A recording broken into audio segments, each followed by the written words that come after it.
Hello everyone, my name is Holden Hardman. Thank you so much for joining me again for another video. Got some good news. As Jen and I have been going through the Clone Wars, we had a few people tell us about the Son of Dathomir unproduced arc that was made into a graphic novel. I talked about how I was going to be reading that graphic novel, and I have now concluded reading it. As of filming this, Jen and I have watched Ahsoka's Walkabout, and we just finished the Bad Batch story reels. According to the actual chronological order of watching stuff, it's supposed to be Dark Disciple novel part 1, then the Son of Dathomir comic series, and then Dark Disciple novel part 2, and then the Siege of Mandalore. Jen and I have not watched the Siege of Mandalore arc yet.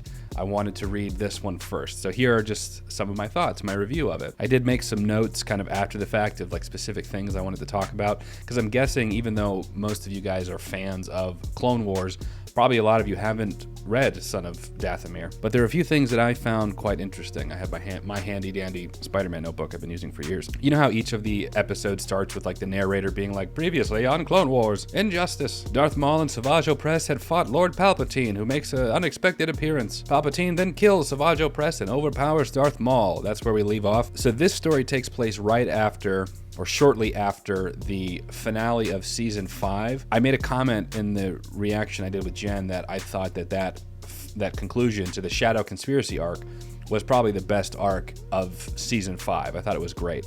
So some time has passed and this picks up after that. So the story starts off with Maul being imprisoned and Count Dooku trying to essentially torture him for information. Some of the Mandalorians then help Darth Maul escape the prison. One of the highlight moments is Maul fighting Grievous with the Shadow Collective. One thing I really liked is that Grievous won that fight, technically speaking, but it was a Pyrrhic victory. Even though he won, basically his entire force was wiped out in the process. We also find out that Dooku and Palpatine have a true objective, which is to lure out Mother Talzin. That was the end of comic 1. So comic 2, Jen and I weren't sure when we watched the Disappeared arc with Mace Windu and Jar Jar if Mother Talzin actually died at the conclusion of that arc. I was under the impression that she still was alive, but Jen thought that she had died. This seems to give me the impression that she had at least physically died during that arc. So that was nice, I guess, to have some clarity there. I wasn't sure enough from the Shadow Conspiracy arc as to why he was able to gain so much loyalty so fast. I don't know if it's because he now is in possession of the Darksaber. I'm just gonna go with that. I know he did some stuff for the Pikes, and I guess the Black Sun are just kind of hired mercenaries. But he got a lot of loyalty and a lot of power quickly. This is also the first time we see the Night Brothers. I don't remember them from any other arc. Highlight of this comic was Dooku versus the Night Brothers while Maul fights a bunch of droids. I make a note in here that it seems in at least the comic medium that Dooku and Maul are just extremely powerful. Dooku is just taking out these Night Brother Dathomir guys with what seems to be relative ease. I also have a note here that just says Darksaber is badass. And that's what I have for comic 2. So comic 3, as the Jedi are becoming more aware of this instability over in the Mandalore section, Palpatine tries to imply that maybe Darth Maul is this rogue Sith that they've been looking for the whole time when it's really him. I just like how he's just always deceptive, just all the time. Obi-Wan is able to determine where Maul is hiding, and so he brings Master Tipley with him. And I remembered her from the Orders arc. Her sister was killed by Fives after that whole Order 66 chip malfunction. So it's nice to see everything connecting. I recognized her. I had to look her up, admittedly, and I was like, okay, now I know exactly where you're from. Those little moments really helped keep the continuity of the Clone Wars in the graphic novel. So it didn't feel so much like a separate thing, but really did truly feel like another arc of Clone Wars. Visually speaking, there's a panel in there where Darth Maul is talking and you see Count Dooku and Grievous both in handcuffs and he's talking to Palpatine. What a cool moment just to see those three guys who, prior to Clone Wars, I had always sort of pictured at individual different times throughout the Star Wars chronology. Maul in episode 1, Dooku in episode 2, and Grievous in episode 3. So to see them all together, I thought was really cool. And I know that they've been together in other parts of the Clone Wars, but that panel was really neat. Palpatine tells Maul outright to just go ahead and kill Dooku. Now I know that this was a bluff, but I like how even in this moment, it would almost foreshadow what happens in the movie where he tells Anakin to go ahead and kill him. They mentioned Satine and how the last interaction that Obi-Wan had with Darth Maul was Darth Maul killing Satine. And Obi-Wan's like, I'm good. Don't worry about me, Master Tipley. My emotions are in check. He was right. They were. It didn't distract him at all. I put in here that the highlight of this arc was the conversation between Maul and Dooku, and Maul convincing Dooku to turn against Palpatine and join him. Now, we find out later that this was actually a trick and was a part of the plan all along, but at this point in the comic, we don't know how it's going to play out. It is revealed that Maul is Mother Talzin's literal son.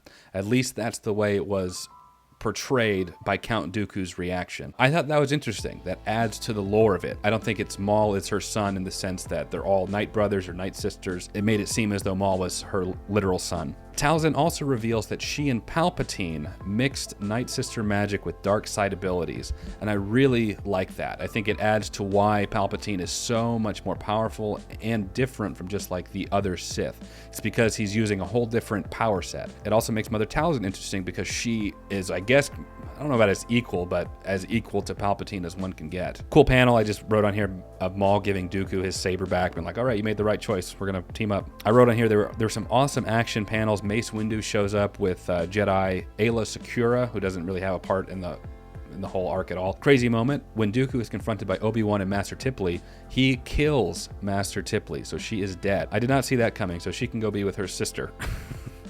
Okay, that's horrible. And the final comic in the graphic novel, very short. Maul seemed to know, or Maul knew that Dooku was playing him the whole time. So it's a lot of double cross. Dooku double crosses Palpatine, but he's really double crossing Maul, but Maul really knew, so he's double crossing Dooku. Grievous and Palpatine go to Dathomir together in a ship, and they like cloak their way to it. And I know that Palpatine's been making more and more appearances at this point in the Clone Wars, like as the Emperor, not Emperor yet, but as Darth Sidious. So this is a moment that he is like straight up Darth Sidious with Grievous heading out like into the fire. And I really like seeing that in the context of like prequel era. One of the coolest things was having essentially the spirit of Mother Talzin possess Count Dooku. This raised a lot of questions for me, and I know that it's technically the Night Sister magic that allowed her to do this. Even in the pages of the comic, it's like the green smoky look that she always has when she does her magic. But it raises the question, can dead Force sensitive people, good or bad I guess, possess the living? I'd never really thought about that concept before, but they are Force ghosts is what we call them. So could a Force ghost, were they powerful enough or connected enough to like the living Force, possess someone? Just the whole notion of that is interesting to me, and it's the only time I've ever seen it in the Star Wars universe, the Star Wars canon. A great moment here was having possessed Dooku, possessed by Mother Talzin, fighting Palpatine. Awesome. At the same time, Grievous and Maul are duking it out together too. As they're duking it out, Mother Talzin physically exits Count Dooku's body and physically manifests herself, and then in her physical body she fights Palpatine. Crazy. I wrote on here, epic moment, Palpatine versus Mother Talzin, this electric struggle. So Palpatine's using his electric ability and Mother Talzin's using her green electricity, and shortly after this, Count Dooku gets up, no longer possessed, joins his master, Darth Sidious.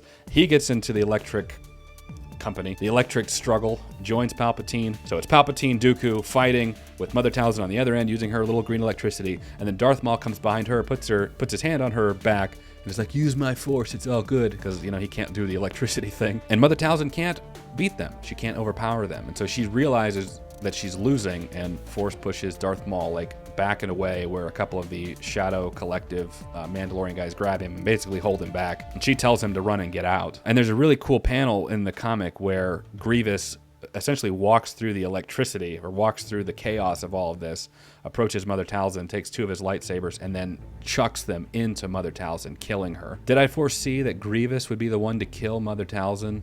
I can't say that I could, but the way that they did it was pretty cool in the comic form. And then Palpatine is like, this all happened exactly as I have foreseen. So he, I guess, knew everything was going to happen the way that it did. And that's where it ends, with Maul being taken by the Mandalorian warriors, I guess, back to Mandalore. Count Dooku is realigned with Palpatine, and Grievous is there as well. I know the next arc is like the Mandalore arc in the animated Clone Wars series, so I'm wondering if there's going to be any reference to any of this stuff in it, because that'd be really cool. I mean, it takes place, from what I understand, it is canon. So treating it as like an arc by itself, my review is like, that's awesome. That's like everything I want to see in a Star Wars property. I mean, especially as such a Sith dark side heavy arc. Darth Maul fighting Dooku, Dooku fighting Maul, Palpatine and Dooku getting an electric battle with Mother Talzin, who's possessing Count Dooku at one point. Darth Maul having the Darksaber and like killing stormtroopers with the Darksaber, just chopping heads off of droids. Dooku fighting the Knight brothers. And it just begs the question, why was this not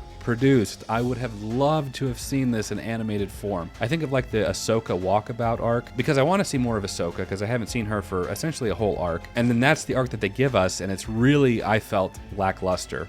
But they don't produce an arc like this, and I don't know why. Maybe because it's too much Darth Maul or too much of like that storyline and not enough like scattered stories that the Clone Wars is kind of known for. We have a little story over here with Anakin, we have a little story over here with Ahsoka, a little story over here with Yoda going off and Jar Jar, whatever. But overall, I loved it. And I feel like if they just translated what was in the comics into the animated form, it probably would have been one of my favorite arcs, like a top 3 arc. Loved it. Absolutely loved it. I'm sad that I'm not going to get to see it in animated form. But with that being said, I am excited to watch the final arc, the Siege of Mandalore arc. It's the last 4 episodes. I wanted to do this review before we watch the Siege of Mandalore. So they're just some of my thoughts, guys. I'd love to know your thoughts if you haven't read Son of Dathomir, and I kind of gave that breakdown as best I could. So let me know what you guys think. But that is it. Leave me a comment down below. I'd love to check them out. If you enjoyed this video, leave it a like. It does help me out a lot. I'll catch you in the next video. Take care, everyone.